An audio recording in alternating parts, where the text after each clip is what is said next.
Well, it's pretty impossible to get the boat in the bag. Quite difficult to roll up. I also put some cardboard in there to protect it from the brackets I put on the stern.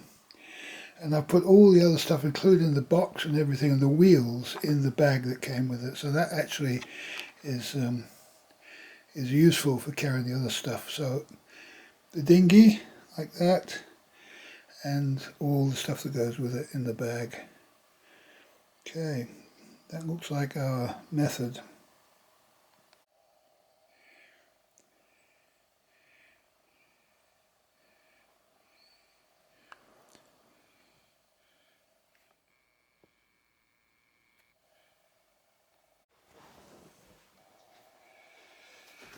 Ay, ay, ay.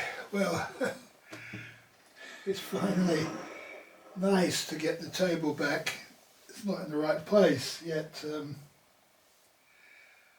It's at least in place, in a place.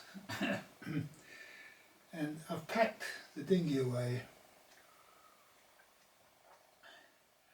It's not a very easy job, and I've learned that these electric pumps are no good at all because they don't stop the air from escaping when you pump it up or you pump it down. So they're just a complete waste of time unless you've got a lot of air, and then it's hardly worth it because it takes so little time to pump them up and pump them out that you may as well just use a foot pump. It shows that technology hasn't improved. The foot pump is easier, more reliable, able to be used where there's no electricity, and so I don't recommend anybody buys an electric pump for a small dinghy. Now, I wanted to make some comments about the difference between this dinghy, which is a 2.3 metre dinghy, and the last dinghy I had, which was less than 2 metres. And I used to fit that dinghy on the front of my sailboat, and it used to go in the bag that it came with. And the bag had it rolled out flat so that you could put the bag flat and then put the dinghy on top of the bag and then kind of fold the bag up around the dinghy. And that worked really well. And I'm glad I had that size dinghy on my little sailboat, and I'm not ever going to attempt to pack this up and put it on the sailboat, never. It's just going to be too much trouble, and with the wheels on the back and all the rest of it.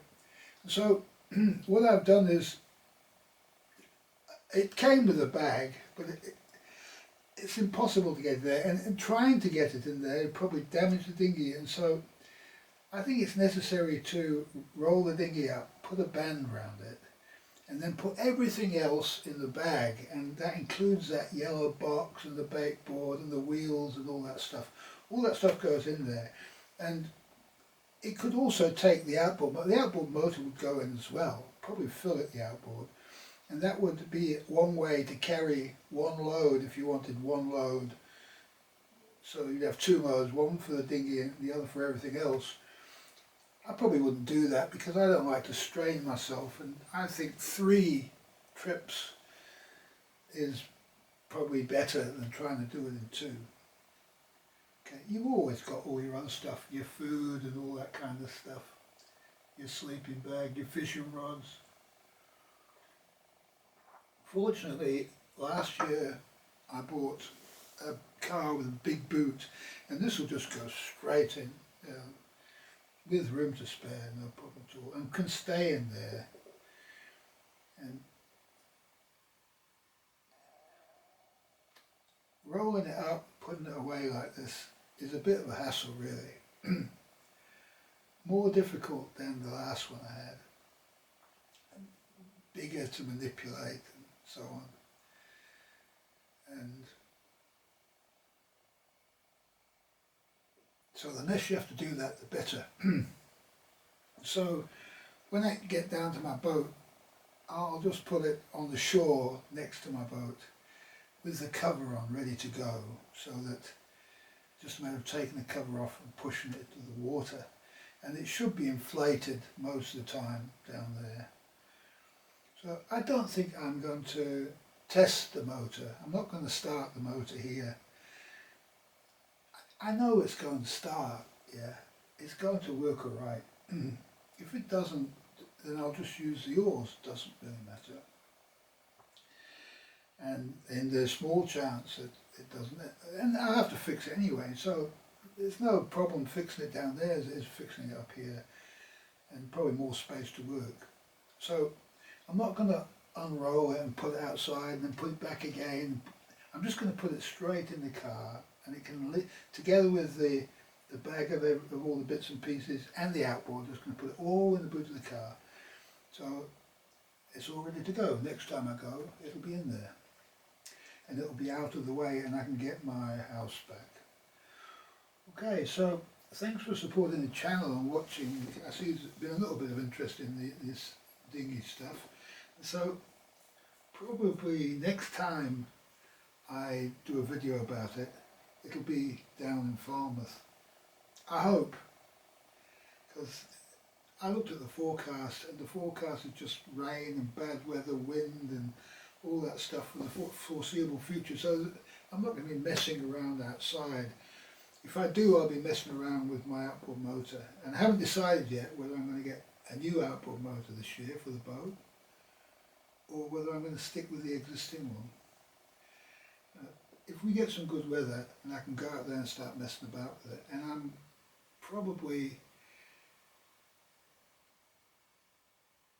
not saying anything, I may or may not make a video, I don't know, we'll just see how it goes.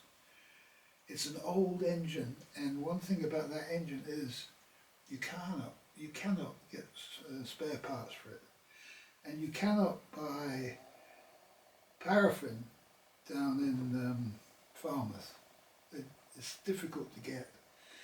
And so perhaps I'm going to go all petrol. Now if I go all petrol, I can convert that motor to be all petrol, and I'll have to get probably a new fuel tank. The other one's quite rusty, and I'll need to get new fuel tank, primer bulb.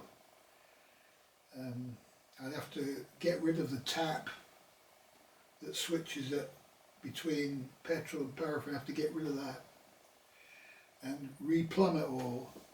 Just go straight from the petrol tank to the fuel pump to the carburetor, and probably replace all those hoses while I'm at it, and sort out the carburetor. That's all that's left to do on that. And it's got a leak in the inlet manifold, so I have to find a way of making a very thick gasket. I don't know, I just put a bit of sealant on it last time and bolted it up. I might just do the same again, I don't know. It's just to be able to buy these little parts like that, it's a real nuisance, and so it'd be nice to move to something that you could get spare parts for, and that was new so that it started every time. So let me know in the comments what you think.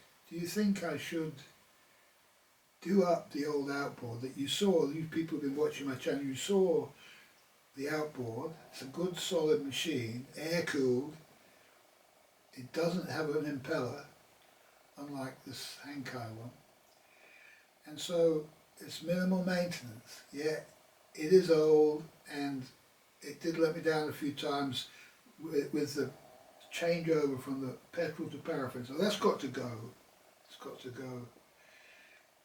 One of the advantages of the Hankai 6 horsepower is that the fuel tank's built into the outboard, which keeps everything off the back of the boat.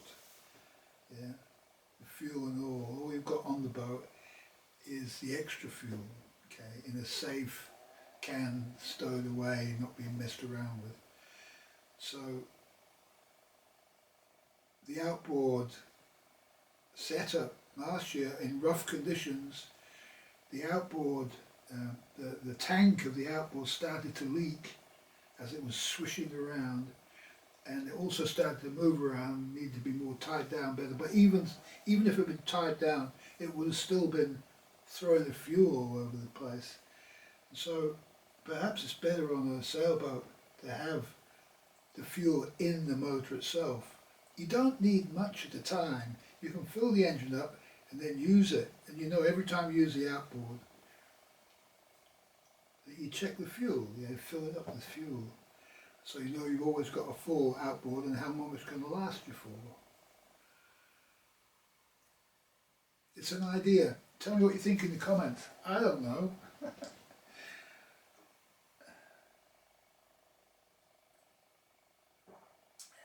Thank you for watching.